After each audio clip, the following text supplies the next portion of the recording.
Mas Lukman, boleh dong ceritain karakternya di sini kok kayaknya tadi unik gitu ya, maksudnya saya juga bingung, kayak ada wibawa tapi nggak ada wibawa gitu. Nggak ada. Boleh nggak ya disebut karakter? Tanya aja, boleh nggak? Karakternya profesi, sebagai apa? Profesi ya? Boleh nggak? Nggak spoiler. Sebenarnya intinya gini, dia adalah seseorang yang bisa dibilang pintar, tapi kadang-kadang tuh justru kepintaran itu yang bisa menjebak dia gitu. Makanya dia menyesuaikan gitu, bahwa dengan kepintarannya itu dia jangan sampai malah jadi terjebak. Makanya dia menyesuaikan di mana dia, tipe orang yang di mana dia berada, dia menyesuaikan dengan situasi gitu, supaya untuk survival mode-nya dia untuk hidup. Sebenarnya karakternya lebih kayak gitu. Kayak gitu. Terus kalau Aming kayaknya ini ya, yang akan tertuduh menjadi setan nggak sih? Satu katanya ya, karakternya binatang. Beneran? Makanya namanya toke. Pokoknya segala sesuatu yang terbuat dari kekelaman, kegelapan, hal-hal depresi. Ini boleh ya? Boleh itu kan boleh. Pokoknya dia tuh kayak a mixture of hal-hal yang emang nggak manusiawi, inhuman aja udah. Pokoknya. Terus tadi kamu bilang katanya capek banget, apa maksudnya? Enggak. Iya ya. Kan lupa. Kan capek bersenang-senang. Gini aja. Untuk adegan-adegan apa tadi, brawl-brawl nih? Aleman ya. Mungkin kalau bukan Joko Anwar yang ngedirect, yang orkestrasi ensemble-nya, mungkin bakal jadi karakter yang capek banget. Tapi karena dia sangat sincere, dia punya kemampuan untuk membuat potensi talentnya tuh keluar, merasa nyaman, dan we are feeling so trusted gitu kan. Jadinya kayak kadang kayak apa ya, kayak bukan mudah, kayak ngalir gitu aja. Dan dia tuh kan salah satu sutradara yang eksploratif banget ya. Saya beberapa kali kerjasama dengan dia, gaya dia ngedirect tuh beda-beda. Dia tuh benar-benar punya sesuatu yang jarang dimiliki director lainnya gitu kan, tanpa bermaksud membandingkan ya. Dan dia tuh kayak percaya aktornya, memahami aktornya, terus ngobrol tentang, terbuka untuk ngobrol gimana kalau kita develop karakter seperti ini, sementara selama itu masih dalam konteks keaktorannya, perannya mangga. Tapi kalau mau jujur itu karakternya capek parah sih ya. Itu benar-benar kayak kegelis kayak lahir batinnya kok. Aduh gila sih. Kayak itu kayak recall my trauma, recall all the ghosts from the past life. Sampai ada adegan yang membuat saya ada hilang bentar tapi balik lagi, nggak bisa dihilang. Dan itu benar-benar karakter yang sangat wow untuk dimainkan, dan spektrumnya random banget. Pokoknya makanya satu kata mungkin binatang ya, emang karakter yang beliau bikin emang sesuai dengan cerita itu, milih aktornya siapa yang mainin gitu. Ada nggak sih tuntutan peran yang kalian terima di film ini? Apa? Tuntutan peran, misalnya harus potong rambut atau kurus atau gimana? Ya kalau gua jelas lah, di situ kan rambutnya hitam, limis, itu salah satu yang harus memang Joko memplot karakter gua di film itu seperti itu. Jadi ya kan apapun itu, kalau gue as an actor, untuk memasuki suatu peran, sutradara udah punya visi misi, kita ngobrol dan akhirnya kita believe with the character, dengan bukan hanya dari rasa tapi dari penampilan akan kita lakukan lah pasti kalau dari aktor sih kayak gitu sih. Yoga, Mas Yoga. Oke. Iya ada. Di potong rambutnya juga kan ya, dipendekin di situ kan. Ada. Sama sih kita semua rata-rata potong rambut kecuali Aming di botak. Aming botak sama di tato. Terus adalah adegan juga yang harus jadi apa gitu ya. Iya. Lihat aja, gak mau spoiler tapi ya. Iya ada satu momen, ini sih cerita sedikit dari ada satu momen gua itu lagi pengen nyoba kalau misalnya nggak ngeliat sama Sheila itu gimana. Dan momen itu satu adegan yang karakternya Kaming lewat. Itu gua yang nggak pakai kacamata tuh bisa ngikutin dia jalan. segitunya yang waktu itu disampaikan sama kami kalau mungkin buat nebelin karakternya yang hewani gitu. Human, tapi emang bekerja sama dengan aktor-aktor yang paham purpose-nya, paham apa yang bakal mereka present gitu kan. Benar-benar enak banget syutingnya, ensemble-nya luar biasa, dari production team, dari ensemble cast sampai semuanya ya it was so excellent gitu ya, semuanya tuh perfect aja. Makanya ini salah satu karya yang saya anggap benar-benar matang, rapi, bagus banget secara karya, menghibur banget, dan maksudnya nggak mau speaking bullshit juga ya, nggak mau kebanyakan ngomong, and it's proven ya, maksudnya kayak masyarakat luar, pecinta luar, film luar aja, audiens luar aja bisa mengkonsum itu, dapat apalagi kita ya. Jadi ya ini merupakan sebuah satir sosial yang harus ditonton kita banget ya, recommended banget.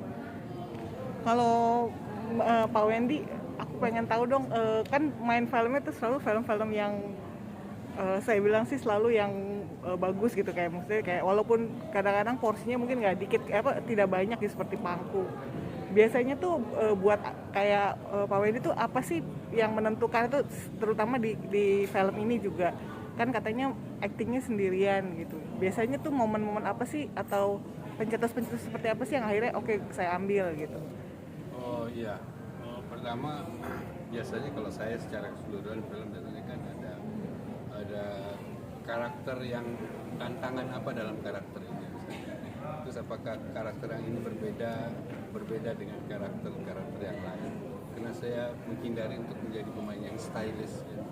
Yang itu aja gitu karakternya, yang stylish gitu. Jadi semakin tawarannya bervariasi saya makin senang, apalagi terus melihat juga sutradaranya, si pembuat, apakah bisa bekerja sama dengan baik atau enggak, itu menentukan.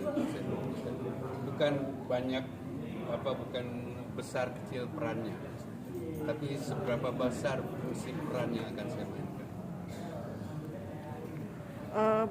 Kira-kira peran apa lagi yang pengen dicoba, Pak? Oh, banyak peran. Saya banyak memimpikan ya peran-peran, misalnya saya beberapa kali jadi ustadz, tapi saya pengen jadi ustadz yang spesial, lebih spesifik ya, tidak pada umumnya. Atau peran-peran transgender, saya mungkin Ayo banget, menarik dan penuh tantangan gitu ya, penuh tantangan baik fisik maupun rohani, penuh tantangan. Saya merindukan peran-peran seperti itu. Pak Aswendo, ini kan ada Aswendi. Ini ada peran Prakasa Muda juga. Adakah penyesuaian tertentu untuk menyesuaikan dengan karakter mudanya atau seperti apa, atau yang malah Dewa Yudina yang menyesuaikan dengan Pak? Kita saling menyesuaikan. Jadi kita sempat berlatih ya dengan Joko, kita bertiga kita jadi memainkan peran kita terbalik-balik gitu. Saya mencoba menjadi Prakasa Muda, dia menjadi Prakasa Dewasa, atau sebaliknya gitu, untuk merasakan hal seperti itu. Karena kan karakternya bisa jadi berbeda, karena Prakasa Muda ini kan kalau sekarang ini kayak apa ya, aktivis 98 lah yang kayak gitu ya. Nah, banyak kayak Prakasa Muda itu yang nongkrong di kabinet. Seperti itu kira-kira. Kalau Mas Lukman sendiri menyambung tadi karakter apa? Kalau Mas Lukman sendiri pengennya karakter kayak apa lagi yang dicoba? Kalau sebagai seorang aktor tentu berupaya untuk dapetin karakter-karakter lain ya. Maksudnya bentuknya tuh bukan berarti kayak gini loh. Aku selalu berpikir bahwa let's say misalnya udah pernah jadi seorang bapak gitu. Terus ada dapet peran lagi nih bapak, tapi setiap karakter itu pasti punya sesuatu latar belakang yang beda. Nah, ini hal yang menarik buat aku kadang-kadang, bagaimana mengulik background si bapak ini dengan misalnya dia mungkin yang dulu bapak yang aku peranin terakhir dari keluarga yang mapan. Nah, ini terakhir dari keluarga yang kurang mapan. Kan berarti proses hidupnya berbeda kan. Bagaimana dia menjadi yang seperti saat sekarang, presentnya tuh pasti jadi sangat berbeda. Jadi buat aku tuh sama kayak Bang Wedi, kita tuh pengen selalu ada pembelajaran baru, selalu ada istilahnya tuh bukan sekedar jalan, tapi ada peningkatan lagi yang penting buat kita sebagai aktor, bahkan juga sebagai manusia tentunya pengen jadi lebih baik lagi. Lebih ke situ challenging gitu, terutama kayak di Ghost in the Shell ini, is a very challenging buat aku gitu. Bagaimana menempatkan seseorang yang untuk bertahan hidup, dia tidak menjadi dirinya sendiri, padahal itu bukan dirinya sendiri gitu. Hanya sekedar untuk bisa bertahan hidup. Itu kan sesuatu yang unik gitu. Dan itu kan banyak terjadi di kita juga gitu. Bagaimana nih supaya gue tetap aman nih kerjaan gue nih. Akhirnya dia jadi orang lain, bukan jadi dirinya sendiri. Nah itu jadi sangat menarik ya. Kayaknya ini filmnya sedikit menambahkan ya, yang merupakan refleksi apa yang terjadi pada especially bangsa ini ya, juga bangsa di luar ini, karena sangat relevan isunya. Dan tipe film yang kita penontonnya nggak cukup sekali ya, kayak wah, menyenangkan sekali sih. Dan can you imagine gitu bisa nonton filmnya mikir, serius, getir, depresif, tapi dibikin ketawa. Jadi kita emang kayak menertawakan ketidakberuntungan kita sekarang. Iya benar, jadi kayak ya nggak sih? Kayak ngetawain ketidakberuntungan kita sekarang yang dialami oleh banyak orang di luar sana, bahkan bangsa di luar kita. Emang ya kasarnya shit happen ya di seluruh dunia sekarang. Dan kenapa pada akhirnya isunya dia sangat relevan, bisa diterima oleh audiens luar juga gitu. Iya benar. Iya enggak. Dan kali lo aja yang ngomong. Ya, tapi pada singkatnya ini film menurut saya ya, tapi nanti pasti menurut kalian juga begitu. Ini pencapaian film Indonesia dari segi kualitas teknik di kualitas penyutradaraan. Artinya ini bisa dilihat sebagai pencapaian film Indonesia saat ini. Dan bukan hanya itu sih, secara produksi kita syuting sehat sekali. Iya. Sehat bukan berarti dipaksain untuk sehat, tapi karena dari awal Joko udah set up sedemikian rupa sehingga syuting itu bisa efektif, tapi bisa mencapai maksimal. Betul. Paling malam itu kami pulang setengah 11 malam. Itu pun mulainya Mulainya sore. jam 7 malam. Iya. Pokoknya production value-nya tuh banyak ya. Dari kita syuting, jamnya sehat, memanusiakan, semua yang terlibat di produksi. Makanya kayak liburan nih. Iya, kayak liburan usai gitu. Ini nggak puas selesai. Iya. Setiap di grup tuh kakak Tora tuh selalu, kalian tuh syuting gak sih? Iya. Gitu, itu pertanyaan yang common banget. Dan kita expect banget formulasi yang sama juga diterapkan di produksi lainnya. Amin. Semoga, karena sangat-sangat apa ya, sekarang tuh ibaratnya kalau dalam sebuah pekerjaan, mungkin menurut saya in my humble opinion gitu, udah nggak musim kita bekerja dalam tekanan ya, tapi gimana cara menciptakan energi yang bagus, kita dibikin nyaman, dibikin happy, pasti hal-hal bagus bakal keluar ya nggak sih? Jadi untuk semua ruang kerja, tempat kita bekerja mau industri apapun, semoga tempat kita bekerja memberikan ruang Ya gimana aja sih. rasa aman dan nyaman, itu aja sih. Amin. Aku balik lagi ke filmnya, mau nanya Mas, ya untuk Kak Aming sendiri meranin Toke sendiri ada kesulitan nggak sih ketika menerjemahkan Oh peran? dia gitu? berhari-hari tidur sama Toke. Saya bercinta dengan Toke. saya ini betul-betul. Jadi emang ya itu mungkin jujur bukan saya aja, semua yang bermain di sini ensemble-nya, the each of us gitu ya, masing-masing itu semua karakternya sulit ya, tapi entah kenapa jadi kayak mudah, karena itu kita emang di daerah sama orang yang paham, di daerah sama orang yang percaya, di daerah sama orang yang bikin kita nyaman, ngerasa aman, ngerasa kita juga di apa ya, yang dipercaya gitu. Akhirnya potensi terbaik kita yang selama ini nggak meletek gitu ya, nggak keluar, nggak pecah tuh bisa optimal, dan kok jadi kayak mudah ya gitu, padahal nggak semudah itu. Dan menariknya tuh nih buat nutup, jadi konsep film ini tuh kalau aku lihat lebih ke sinema theatrical. Iya, sinema theatrical. Makanya kita Ya. banyak long shot, Ya. itu kan kayak sebuah teater kan. Iya. Nah ini buat kita sebagai aktor tuh sebuah hal proses yang Betul. menarik gitu. Kita kan kadang-kadang syuting cut shot berikut. Kalau Betul. ini Jokonya tuh benar-benar kita ada, dia bikin setupnya tuh kayak ada di panggung teater, dan kita berada di panggung secara look, secara apa tuh benar-benar kayak shot yang akhirnya kita feels like kita lagi bermain teater tapi film. setiap adegan tuh ada kompleksitasnya tuh emang benar-benar kompleks ya. Cuma karena dipikirin dari awal di pre-production Pre-productionnya mantap. lama tuh pada saat syuting, wow cepet. Mungkin kita bisa belajar dari situ juga ya. Kalau misalnya pengen jadi sutradara atau apa, benar-benar efektif, efisien dan happy. Katanya di kubu-kubu juga ya aktor ya masing-masing sama Mas Joko. Nah, ini ada aktor yang buat si kelompok A, kelompok B, kelompok C, ntar beda-beda. Di salah satu adegannya beda. Gitu. Itu lebih kepentingan buat film sih, tapi selama produksi sih Iya. Oh, nggak ada. Emang buat kebutuhan film aja, tapi lepas dari itu kita semua guyup ya. Diceritain geng-geng sih. Tapi efektif supaya shotnya mudah. Ya dia supaya efisien gitu dia di grup kelompok ini ini dia ke shot. Buat kebutuhan cerita aja.